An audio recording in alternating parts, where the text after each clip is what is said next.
Alright, good day everyone. Welcome to PE1, Physical Fitness and Wellness. Alright, so for this week, we are discussing our midterm topic and output, which is the principles of exercise, the FITT, and the HIIT. Okay, so we'll start. A well-designed physical activity plan will outline how often, how long, how hard a person exercises, and what kinds of exercises are selected. The exercise frequency, intensity, time and type, which is your FITT principle, are the key components of any fitness plan or routine. So an individual's goal is to present fitness level, age, health, skills, interest, and availability of time are among the factors to consider in developing a personal physical activity plan. Okay, so that will be your midterm output. You will have or you will make your individual workout plan. Okay, following the FITT principle and HIIT. Okay, so progression can take the form of changes in any of the FITT components. So as I mentioned in the overview, that there is progression. So every week kalain ang inyong FITT nga level, but we have the same types of exercises. Okay, so you have 4 weeks to do that.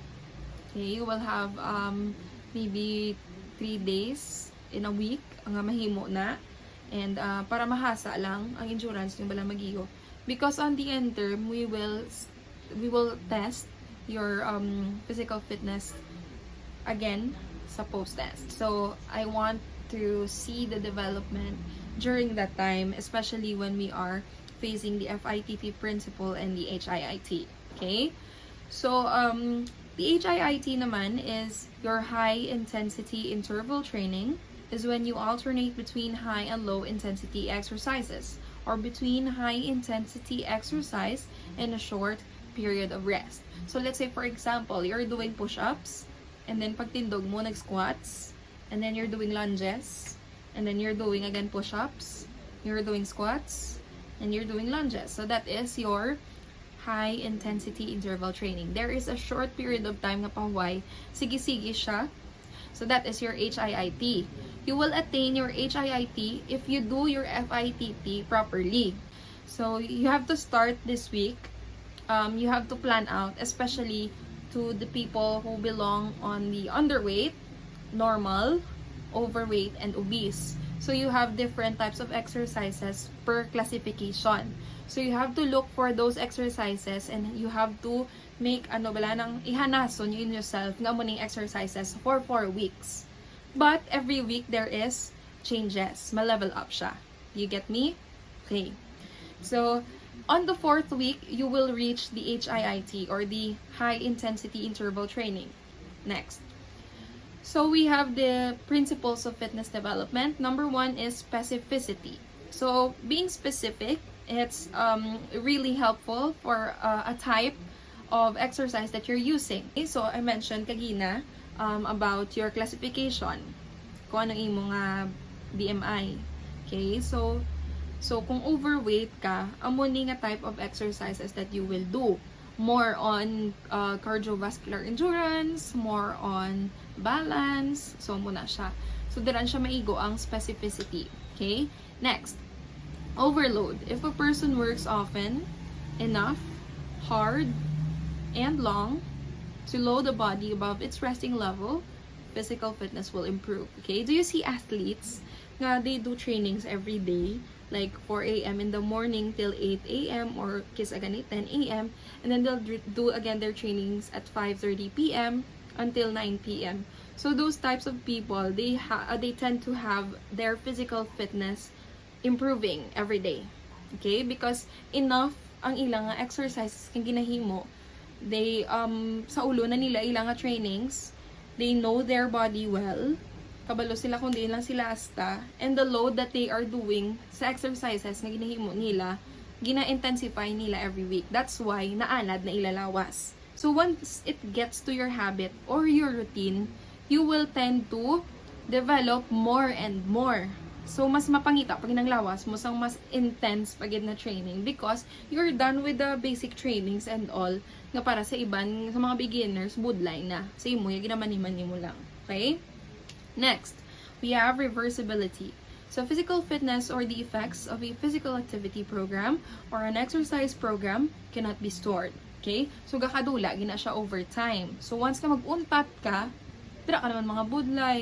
Ang akon nga classification last time is overweight. So, buong nag-normal na ko, dumabalik overweight, how?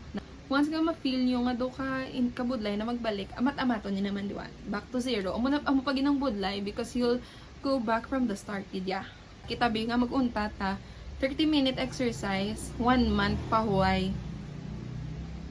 Amo na iaaton. Okay? So usually, when doing trainings, there is only 3 to 5 days. Balik ka na ginayad na yun niya. Okay? Balik ka naman training, balik ka naman sa sugod. So, ulaw ay gina siya katama. So, pahuay lang ba, example, 1 day, balik ka naman dahil training.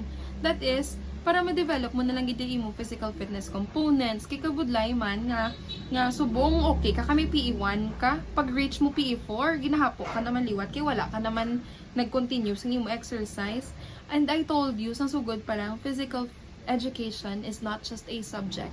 It is a lifestyle. Okay, PE is a lifestyle. Next, the last one is progression. So it increases the frequency, intensity, and or duration of an activity over periods of time is necessary for continued improvement in physical fitness. Okay, so as I mentioned earlier, nga every week galain dapat ang intensity, ang frequency, and time and type. But we have the same exercises. Okay, so ang progression, ginamina siya. For example, for this week, for 5 days, muna siya 10 sets lang ko per muscular endurance, ang push-ups, curl-ups, plank, mula na, tag 10 sets lang. Next week, mo ko 20 sets. Next. So, we have FITT for cardio and weight loss. So, this one is for the overweight. And for normal, nga do manog overweight, check nyo gid ang inyong classification and your BMI. This is the most commonly used for cardiovascular or aerobic training and weight loss. So, the frequency is 5 to 6 times per week. Kung gusto nyo, gid nga magamay-gamay ka mo. And the intensity is easy to moderate or about 60 to 75% of your maximum heart rate. Next, the time, anywhere from 30 to 60 minutes or more. So, let's say for example, you're doing these types of exercises for 10 minutes lang. Nag-ano ka lang. So, you have to do these exercises nga gradually, amat-amat, hindi nga gulpihon ang lawas. Ang mga nagkapalanakit ang lawas ta, kitong wag ginagulpi taman. So, amat-amaton talang we'll start with stretching, with warm-ups. Don't forget, get your warm-ups and your stretchings. That is very important. Very critical, gid sa aton nga FITT and HIIT. So, for the type, any exercise you can do continually, like running, walking, cycling, swimming, rowing, stair climber, elliptical trainer, and the like. Okay? So this one, hiniigo ning cardiovascular. This one is for your cardiovascular endurance nga physical fitness component. Next, okay. So this one is the FITT principle for overload. So overloading, balang gin-mention ko kagina nga hindi lang kaya mag-focus amo lang ni ka basic. When we say overloading, gindugangan mo pagid. So kung 10 pa lang ka push-ups na ko, amoy mo 50. So that is overloading. So this one is an example of your FITT output. So we have the components at the top. Okay? We have the FITT here. Frequency, intensity, time, and type. And these are the muna na sang unod. So, every component has the FITT. So, ari ang type sa dalom, here. Sa dalom, you have the exercises here. So, this one, ang gina-use ta nga mga components, ginapangitaan ta sa sang exercises because ang muning pinaka-basic nga components na kinanglan ta i-develop. Okay? So, hindi tayo sila nga madiretso lang tagulpi sa speed, agility, balance. Hindi pwede. We need to start with this one, the health related fitness. And we have also an example here of an FITT for strength. Kagina for cardio mo, this one is for strength. Okay? So you can use this as a guide for your FITT output. Okay, so this one will be the template of your output. All underweight people, tingog ka mo. But if you are more than 5, you can divide it into 3 to 4 groups. Basta 5 members each. For normal, kabalo ko nga damo, idang normal, basta maka 5 members each. Okay? So, you, same with overweight, kung tatlo man lang kamo, or 4, you can group yourselves na lang. Or 6, or 7, you can group yourselves together. Okay? And obese, kung 2 or 3, or ikaw lang isa, you can join the overweight nga group. Okay? Pero kung 3 kamo or 2, pwede kamo ka work together. Okay?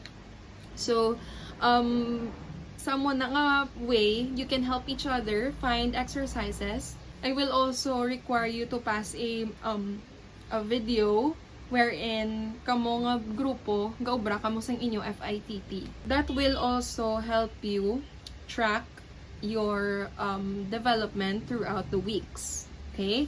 Especially nga ga-overload kita. Okay? And you will start this week. Ma-start na kamo this week finding your type or ang exercise, and make sure nga tanan kamo kung mag-groupings palariyos kamo tanang classification, ha? Hindi magpinagusto, ha? Okay? So mo na siya. Mayors, please take note ang groups, and then submit mo na sa akon in a Microsoft Word nga form. Okay? So this is overweight group 1, overweight group 2, then your section and your year sa babaw. Okay? I have also here an example of a 30-day HIIT challenge. So you can also base your FITT here, but this one is overloading. So you will find your exercises nga pretty basic lang danay, because we'll do this gradually. And the discussion is only focused sa video, hindi ta kamo masturya isa-isa. But if you have questions, you can always DM me or message me sa Teams, okay? So example na siya, you can also find your FITT types or your FITT gidya, diri niyo na siya makuha, pwede gid. Okay?